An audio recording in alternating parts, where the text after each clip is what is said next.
হাদিসে আসছে যারা নামাজ না পড়ে কবরে যাওয়ার পর তাদের শাস্তি হবে ভয়ঙ্কর তিনটা।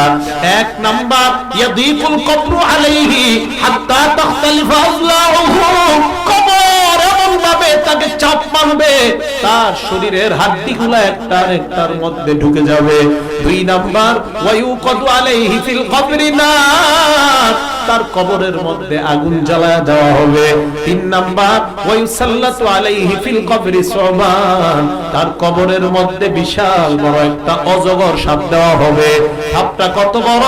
নবী বলেন আইনাহু মিনান নার, ওই সাপের চোখ হবে আগুনের চোখ, ওয়াসফারুহু মিন হাদিদ, সাপের মুখগুলো হবে লোহার লোহার নখ। হাবিব বলেন সাপটা কত বড়? একটা নখের এক পাশ থেকে তুমি আরেক পাশ যাইতে তোমার একদিন সময় লাগবে। এবার চিন্তা করো সাপটা কত বড়। আল্লাহর নবীর হাদিস দ্বারা বোঝা যায় ওই বান্দা যখন কবরে থাকবে আর চিৎকার দিবে, চারদিকে তাকায় দেখবে আগুন আর আগুন, হঠাৎ দেখবে তার পাশে একজন বিশাল বড় একটা ডান্ডা নিয়ে দাঁড়ায় আছে। এবার তাকে আঘাত করা হবে। আঘাতের পর নবী বলেন ইয়াসিহু সাইহাতান, এমন জোরে একটা চিৎকার মারবে ইয়াসমাউহা কুল্লু শাইইন ইল্লা সাকালাইন, দুনিয়ার জিন আর মানুষ ছাড়া তার চিৎকারের আওয়াজ সব হাইওয়ান জানোয়ার শুনতে পাবে।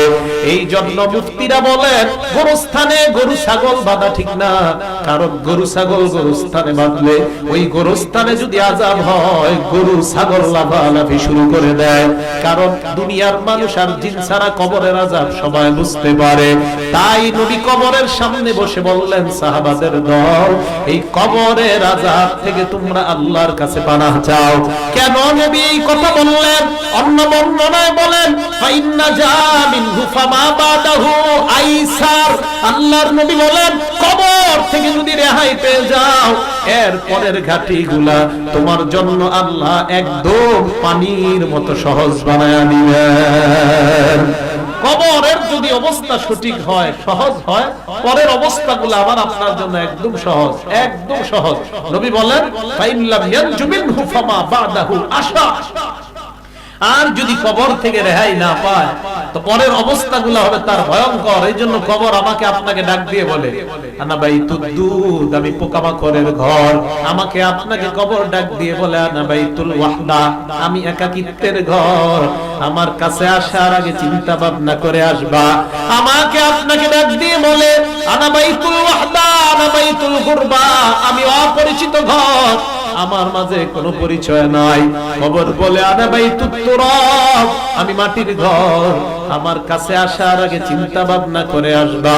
ঈমান নিয়ে যদি কবরে যাওয়া যায়, আল্লাহর নবীর অন্য বর্ণনা দ্বারা বোঝা যায় ফায়ুফসাহু লাহু ফি কবরিহি মাদ্দা বাসরিহি, কবরের মধ্যে তার নজর চারদিকে যেই পরিমাণ যাবে ওই পরিমাণ তার কবর আল্লাহ প্রশস্ত বানায়া দিবেন।